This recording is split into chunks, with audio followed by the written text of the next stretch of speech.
for, thinking about executives and how we marketed to executives, really the majority of the funding went into these high touch events. And there was a lot of questions around, do they really engage on social, on digital? They really want the face-to-face, they want the meet and greets, they want, all the high-end stuff. But then ultimately, they are learners. They're trying to figure out how to innovate and take their company or take their teams to the next level. They're leaders. And there's a lot of additional information that they are gathering. So we learned a lot around how do we go after them in a digital way. And that was pretty much my responsibility over the past couple of years, is to really focus on how do we engage executives on digital. So yeah, it was a lot of wine and dining. I call it, steak and wine was a big part of the strategy and a big part of the budget. But then COVID happened, and now they're just like everyone else. They're stuck at home. They have kids. They are, they are having a hard time connecting. And especially during this time, there was a lot of uncertainty. Where their companies are going, as just like with everybody, right? But as a leader of teams, it caused a great amount of anxiety. And so really when it was coming to our organization, I had literally someone say, hey, Amy, don't you do digital? Because everything was moving to digital. And this is the photoshopped version of myself, but really I did not look this happy when they made that statement, because I realized that there was this, this huge opportunity, but yet, a lot to tackle and a lot to really be able to, take it to the next level, and really understanding, well, what do we currently have? How do we need to pivot? How do we need to pivot quickly? And how do we also get all the different teams together to get the message and our point of view to engage these people during a very critical time? So just a little bit about me. I've been in marketing for over 18 years. I've been at actually VMware for over 10, or I'm sorry, coming up on 10. And I've had various roles, from demand gen campaigns, field marketing, digital marketing. And so for the past 2 years, I really focused specifically on, targeting that executive audience, especially since they're, a key part of that, the buying committee. We really needed to make sure that our point of view and our message was getting in front of them beyond the steak and wine and those face-to-face interactions. So, I looked at my, this is, my overall, focus, right? We wanted to activate our cold accounts. So the ones that we weren't engaged with, we wanted to increase awareness, create a journey for executives, and we always wanted to be engaging them on digital. So really the plan coming into the pandemic, stayed consistent. There wasn't anything that we needed to really break apart or rethink, but really we just needed to amplify it.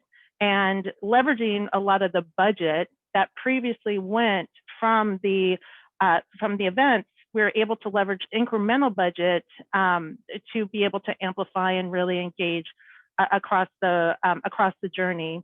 But we had a big issue where, okay, so previously when we had executives engaging, this is some of the best data that I've gotten from ITSMA and really understanding how they were engaging. So one of the key questions was, what is the mix when a C-level person is really looking for technology, insights, trends? Previously, before pandemic, it was almost a 50-50 split. But during the pandemic, it was almost all online, which really shouldn't be a surprise. The 12% actually was a bit of a surprise, but the offline activity also included print publications. So the movement really highlighted the fact that we needed to be amping up all of that activity. So really then the next issue became, well, how do we want to approach it, and how do we need to start to pivot to the new reality? So the first thing we had to tackle was updating the creative. Unfortunate in timing for us, we just had a big photo shoot, and a lot of the pictures were people that were collaborating close together, talking in offices, and we really needed to readjust and spend some of that budget to change our creative and focus around the more working at home look and feel and add that to the mix. We are finding that even just people, and most, I'm sure everyone on this call has realized that when you start seeing people close together, I became physically uncomfortable. So making sure that we were reflecting the creative in all of our programs to really reflect the new reality. Then we had to really take a look at all the content. Now, we needed to pivot quickly. There were a lot of, and I don't work alone. I have a great team of content people and people that help with the execution of the programs to really take a look at, so what do we have that is still relevant during this time?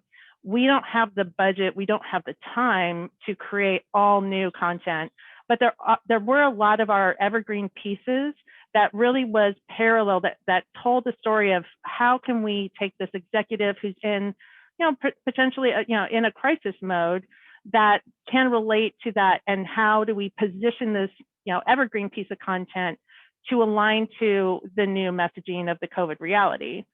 Also, it was really looking at peer insights. So we have a podcast, and we have a great person on the team that does these peer-to-peer videos. So it's taking a look at that catalog and really focusing on how do we, what is aligning to this new, the new reality. One thing, like this video in particular we pulled, this was recorded a year before the pandemic. However, he was talking about being in a crisis and how do you need to pivot during a crisis. It's a very interesting customer story because he runs a hospital that's in the Middle East. And so when there's sanctions that are put on certain countries, they need to pivot and move their cloud operations very quickly to other locations potentially. Even though it's not COVID, lockdown, it still was like, how do you manage a crisis and how can you be agile and functional during those periods? So we tried to find those opportunities. And also we really looked at how do we leverage our executives to be telling our story and being actually a bit transparent on how we're managing during the crisis. So, writing up blogs from our CIO's point of view, how he managed with his team to really get, 31,000 people into a work from home versus being in the office, and all the different components that they really had to think through and work through to do that. Also, we had customers that were going through that, so we're able to pull together just a Zoom recorded roundtable. We're able to leverage that on podcast, on YouTube, on our website, and promote it that way, so we can get a global view from different perspectives on how people are managing during this time. And then we really amped up the execution. So with some of the additional investment that we're able to get because of events being canceled, we're able to get additional media display. We did a takeover on The Economist, which for us had some of those prime executives. CIOs were our particular title of interest for us. We also then amped up display advertising on leveraging DV360, which is a Google Display network. And then also on social, we really took a look at how do we leverage a lot of the videos that we were seeing, especially the ones from customers and our own executives, and then also some of that evergreen content and some of our insight content to really then amplify what we were doing on social media, primarily on Twitter and LinkedIn, and then we would retarget on Facebook. And this is pretty much what we saw. So during the pre-COVID period, we are seeing some nice trends, fairly consistent with being at our benchmark or a little under around, for LinkedIn, around 3%. But during the COVID period, we really saw it amplify. We saw a big boost, and this really tied specifically back to the high engagement that we were seeing with the COVID-related content, and especially the peer-to-peer content. During this time, it makes sense where they're looking for their peers and what they're thinking and how they're managing it. We also got additional amplification because our own employees were really amplifying that content as well, because they wanted to highlight what we were doing to really show that we are thought leaders in this place, that we had a specific point of view, and that we're also being fairly transparent to, hopefully help our customers and help other peers manage the crisis in the situation. So this is really how our LinkedIn activity really amplified, and we saw fairly consistently high levels of engagement post-COVID, or I wish it was post-COVID, during COVID versus before COVID. And over here is our Twitter engagement, and especially in April was when we really did a bigger push on COVID-specific content. And that's where we had a blog that was talking about how we've been transitioning during this crisis. And we just got a huge amount of traction, specifically from it was one of our own executives that wrote the piece, along with his comms team support, and then also them amplifying it, our employees amplifying it, and then also getting our customers to amplify it as well. And really since then, we have seen above engagement rates compared to the pre-COVID time. Now, what we are starting to see is a bit of a downtrend. This past month, we are probably getting more around the pre-COVID engagement rates. We're going to be monitoring that. We're thinking people are a bit exhausted. It's also coming into the holiday period. So we're going to continue to see, what sort of messaging is continuing to resonate as we're hopefully moving into that post-COVID period, which I'm really looking forward to. What we also saw in our display ads, we saw a 2x above our benchmarks with our click-through rates, which is very exciting to see. We saw our LinkedIn followers consistently increase 10 to 12% month over month. Really, like I mentioned, our highest engagement was really the more, providing our specific point of view and our candidness and our trustworthiness around, what we were doing and how we were managing, and also the peer-to-peer content really helped amplify and extend the value of that content. And I think the value to the people that were consuming the content. Yeah, and really, the podcast and videos, we're very lucky to have Yadin on our team that focuses on this, because we had a rich catalog of peer videos and also the podcast where it was interviewing with peers.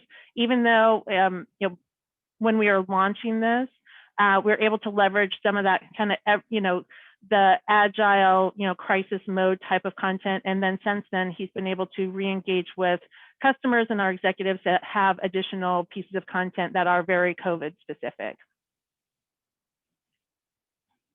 So, really the key takeaways is, leveraging your executives. They have a unique point of view. They have a unique way to engage with peers. It's kind of this mutually beneficial opportunity for them as well to be seen as a thought leader with their peers. And really providing that, their unique perspective to really assist with customers during these periods of time. And I think, from these periods, they start to build that credibility for long-term engagement with other peers as well.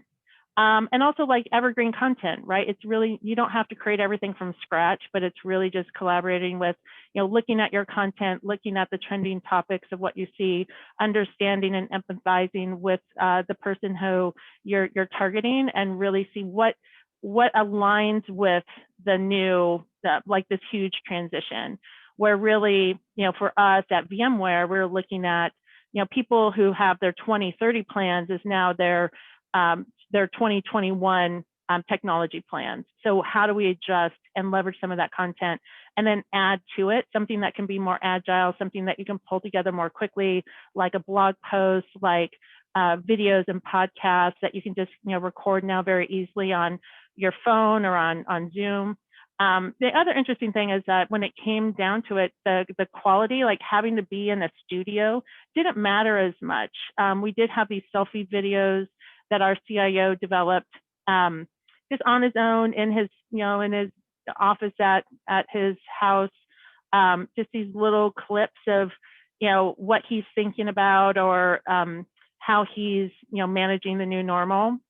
I hate to say that, keep on saying the new normal, but anyway, it kind of, unfortunately it is, but key was those really generated more engagement because of there's this level of authenticity that it had versus the more staged in the studio performative type of video. So it's really looking at different formats and being a little bit more comfortable without being perfect. And, you know, when it comes down to it, you know, the executives, they want to engage with that quality, thought-provoking, and that honest content, something that doesn't have to be super polished. So that's my summary, but feel free to reach out to me. Here's my contact information.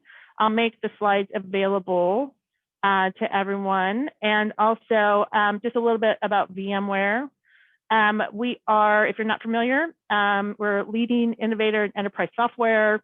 31,000 employees. Our headquarters are in Palo Alto. I don't know if that matters as much anymore, but we are also hiring right now. They're most likely in our Q1, which is our February time period. They are starting to open up recs. So if you're looking for other opportunities, we are hiring. So there's a link to our career site. Thanks so much, Amy. If you Sure. if you guys have questions, feel free to use the chat or unmute yourself and ask a question. I see Rich is unmuted. Yeah, I had a question. First, a comment. Okay. Thank you, Amy, for presenting, and great to see so many VMware faces on the call. Amy, you mentioned, I'm paraphrasing here, when social engagement kind of took off there in, I think it was March was a big jump, or April was a big jump. March and April. April. And you mentioned your fellow employees, you know, sharing content. Is that still with, I think it's Dynamic Signal, are you guys using for employee advocacy, social advocacy? Is that? Yeah, we are. We're using Dynamic Signal. That definitely helps. I think also just ensuring that we're, you know, being very, making sure that we're tagging everyone and getting that natural amplification, as a lot of people do follow our executives. Right. There's some interesting insight. I had a hard time finding the, or I'm having a hard time finding the research report, but Edelman a while ago had a research report around employees have an expectation of their executives to be on social. Now the challenge, you know, but when you're looking at an executive on social, that could be their comms team. And so you can kind of sniff out who's real and who is probably getting their comm support. You know, neither is bad. I mean, we have been running a listening program as well, where we're looking at some other influencers.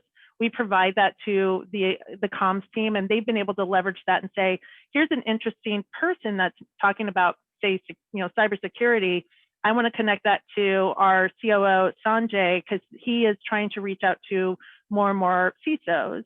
And they made like this nice connection on social. So it's opportunistic in a way, but it's trying to really, you know, enable them to create those connections, which ultimately, when there is the face-to-face event, they can have steak and wine and talk about, you know, that their social connection that they made during COVID or something. Right. Yeah. I wonder if your comms team's using Spark Toro to uncover some of that. If you've been following Rand Fishkin's new venture. And as a follow-on question, then, with Dynamic Signal, encouraging employees not just to, you know, retweet verbatim the corporate propaganda, but personalize it, right? To make it theirs, because you mentioned Edelman.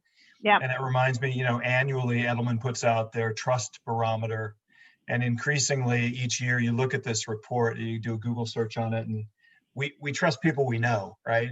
Exactly. Right. You know, so receiving that, I'm more likely to engage with a tweet from Amy because I know Amy versus like the corporate VMware mothership, even though I know Tommy, right? Right. Yeah, it is so true. You know, Amy, there's actually a lot of research that backs that up. I mean, if you're looking at like brand messages that I shared by employees on their social media channels versus the branded social channels, I think it's like, last time I looked, it was like 561% more reach through the employee channels than the actual branded company channels. Right. Yeah, and I think the nice thing about those, you know, the Dynamic Signal tool is, you know, a while ago I ran a pilot with social selling, and it was the biggest hurdle was just to get them to just to start. And most of them, their anxiety point was, I don't know what to write. I don't want to screw up. I don't want to. So those tools are so great to be able to say, you don't have to think about it. We're going to serve it up to you, but we do recommend that you personalize. And through those tools, we're able to really get those laggards to at least start to become more active. Yeah. But yeah, it's nice to remove that barrier, but you're right. It's really about personalizing. Even sometimes I have a hard time personalizing, my tweets, because, you don't know how it's going to be interpreted. And I typically, try to have a little sarcasm or sense of humor, but it's hard to, make sure that translates. So Yeah. I tend to you also have self-censor. you also have the curse of knowledge. You're so close to it, right? Sometimes being abstract as another employee somewhere. One last comment for dynamic signal, Dennis. I know we've had social advocacies as a topic for meetups in the past. It might be worth revisiting because we use dynamic signal at Autodesk. We used dynamic signal when I was at Oracle before VMware. I think, there's an interesting opportunity to maybe do a refresh on social employee advocacy platforms and how perhaps they're more important now given the pandemic. Mm-hmm. Sure, that's a good idea. Yeah. I Thanks, actually, absolutely. great preso. Thanks. Hey, Amy, thanks for presenting. I joined a little late, so I'm not sure whether you covered it, but while doing these reach out to executives, was it more to a target list of executives that you did? And a follow-up question to that is, well, did you drive them to personalized destination pages that had other executive content? And if you answered that in your presentation. No, Sorry. No, I actually didn't. So no, that's a great question. So we focus on primarily global and enterprise level accounts. So we did have a specific target account list that was our overall focus, and the majority of our investment went to those accounts. And we did have our primary target was the CIO, but we would also CTO, CISO, and also VPs of infrastructure, technology-based executives were our primary targets. We did drive them to we have a content hub, CIO Vantage, that we wanted to make serve up the content in a more bingeable experience. And now we're phasing into the personalization side of things. So we do have content that has been developed that is like vertical specific, small or geo specific, that type of content as well. So we're currently going through that phase right now. Okay, thank you. Sure. Oh, I have a question. I have a bunch of questions. So I think it's great that you customize content, to take into account the current climate. And the numbers are really impressive. Do you think that you found content that resonates with folks, and regardless of COVID or not? When COVID is over, are you going to change the type of content, or what? Yeah. What? Yeah. No, that's a great question, because other insights that I didn't provide in the deck is we saw mobile, more people coming from mobile devices. I actually thought the opposite, was that more people are going to be at home, more people are going to be on their desktops, but actually our mobile traffic increased by 10%, so fairly dramatically. And that made us really think about ensuring that the content is very mobile friendly. And a lot of our content is that, PDF, right? Downloading a PDF on your mobile device, it's not great. So providing more of that HTML-based content. And that's really where creating these more articles and blogs where, and this is kind of a struggle where, working with, how do we have had just a history of a lot of downloadable content. Everything's like a PDF or an ebook, something like that. And really, refocusing on let's make sure that we're providing that HTML-based content. People are very used to scrolling, right? And it's just making sure that content is relevant, honest, and figuring out ways to make sure that it's a good experience on device became, very prevalent for us. What else was there as a part of the The content strategy, I think what we will be adding more is more of our executive point of view pieces, because those resonated across the board. We're very lucky that we have a very engaged comms team to help us pull together some of that content, but we're very unlucky when our CIO is now moving on to a different job and we're getting a new CIO. So now we have to build up the presence and integrate a new person into the program. And that's always kind of the risk. We do have our CIO as part of the center of our content hub, and now he's not our CIO. So now we have to work on transitioning. The new CIO is not very socially active. So it's really kind of starting from scratch, even though he is game, he's game to be a part of it. But, that's one of the challenges. Sometimes it's personality driven. But yeah. One last question: when do you folks anticipate getting back to physical events? Because your budget now goes to different things. Are you looking several years out, or are you optimistically looking at a year, or what? Yeah, right now the guidance that we're getting from corporate is really maybe second half of the year. Okay. Yeah, the second half, and starting small and probably very regional specific, depending on if there's surges or any challenges. I have heard that I think they did do a face-to-face in China, because they've been able to lock it down, but nowhere else. So I think it's going to be, and there's definitely the pros and cons. We're hearing some of our executives love this because they've been able to connect with so many more people, not having to travel, not having, they've been able to just, get more FaceTime. So that's the benefit. But my sense is that people are so tired already of Zoom that they're going to swing back, and it's going to be really heavy in events because people are really miss that FaceTime and that, the steak and wine time in a restaurant. Remember that? So I have a couple questions around that, right? So a lot of this is, how are you cutting through the clutter? I was very impressed with the fact that you haven't seen a drop off until very recently, because I feel like people got fatigued pretty early on. So how much of that do you think is, putting, kind of doubling down on the amplification piece?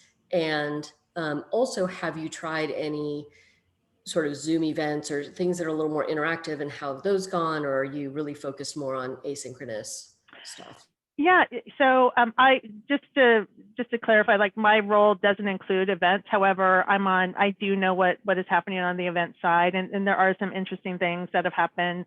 I think that initially they were very happy to see that executives were coming to Zoom events. The team really focused on how do we make these a bit more special. So they had luminary speakers come in. They had, I think they have a couple that are coming up with like a Michael Phelps, I can't remember the other, but we are starting to hear, especially our big event is VMworld, and that happened. That was a all digital event that happened. When was that, Iris and Elena? Was that September? End of September. And time has no meaning anymore. Yeah. So.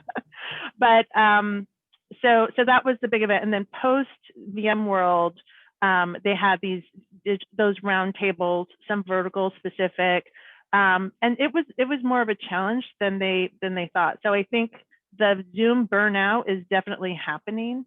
When it comes to some of the luminary speakers, they're not getting as much traction as they did. I think people, most likely now they're like, oh, okay, they've already been invited to several of these probably earlier in the year. But what we are seeing is that we luckily have Moderna is one of our customers, and I can't remember if it's the CEO or CIO, but spoke at VMworld, and now they're doing some additional events with that executive at Moderna, and people are very interested in someone who's working at a company who's focused on getting the second vaccine for COVID. So that is so I think it's really like, who is the luminary now? And Michael Phelps, maybe not so much. Maybe it's more of like the CIO of Pfizer, the CIO of Moderna. maybe as a giveaway, we give people the shot, it's like you get the vaccine is going to be the next giveaway. No more drones or anything like that, or VR glasses. Like, you get the vaccine, steak and wine, everyone's going to be happy. But we'll see. Yeah, it is interesting. I think for us, it's really going to be really focusing on influencers, making those peer-to-peer connections. That's where, and it's mutually beneficial, right? We have a audience, they're getting, amplified through VMware. It's going to be beneficial for their career. And for us, it's really, being transparent and leveraging those relationships to hopefully influence and get more executives and more people to see our brand as thought leaders instead of a product, vendor. Cool, thanks. In a nutshell. Yeah, I think for luminaries, you go with Fauci over Phelps if you can get Fauci these days. Can you? Wouldn't you just love Fauci just sitting on a Zoom? I think telling we might have other priorities. Yeah. Yeah, exactly. We might not be. Well, it'll be interesting what the post-COVID journey for Fauci will be, but I'm sure he'll be quite revered. So, I was curious about the content. You were showing that chart about how there was a surge and a lot of the successes was related to COVID-related content. Mm-hmm. Was there a way to connect that to the products and services VMware sells, or is it more just you're satisfying your audience and that was good enough? No, luckily, we have solutions that really help customers during these periods, especially we have a digital workspace solution. So basically being able to get everyone, so you can imagine, like, if you're in government, people don't have, there was not like work from home, right? Everyone had to come into the office because security is huge.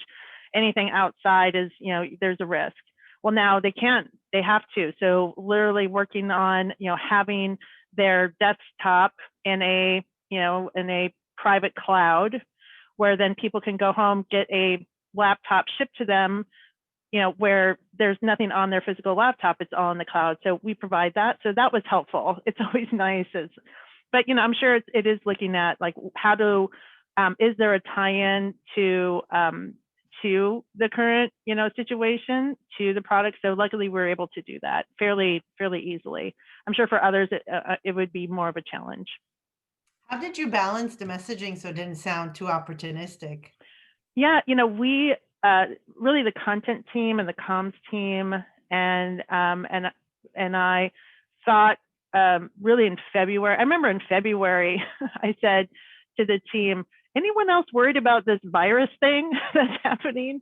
And then I went to Mexico in March, and that might have been a mistake. But anyway, we were really thinking, like, we didn't want to be like ambulance chasers, right? I think there was that fear because you didn't know, it could be gone in like a couple of months. Wouldn't that be great? But, so we didn't want to look like ambulance chasers or taking advantage.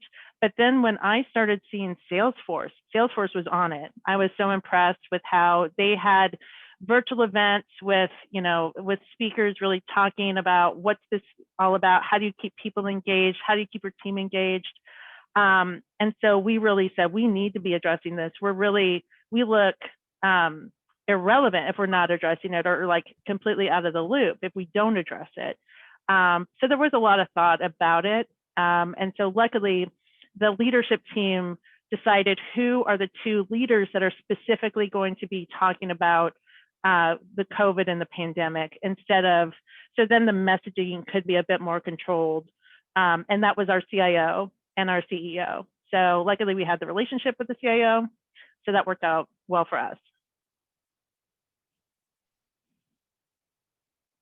Excellent. Any other questions for Amy? I will say, Andrea? No, I was just going to say thank you very much. Sure. Great. Yeah, so this is one of 4 meetups we have to close the year. So we have another one tomorrow and then 2 more in the following weeks in December. So happy holidays, everyone, and stay tuned for more meetups. Thank you so much, Amy. Thanks, Dennis. Thanks, Thank you. everyone. Amy. Guys. Bye. Bye.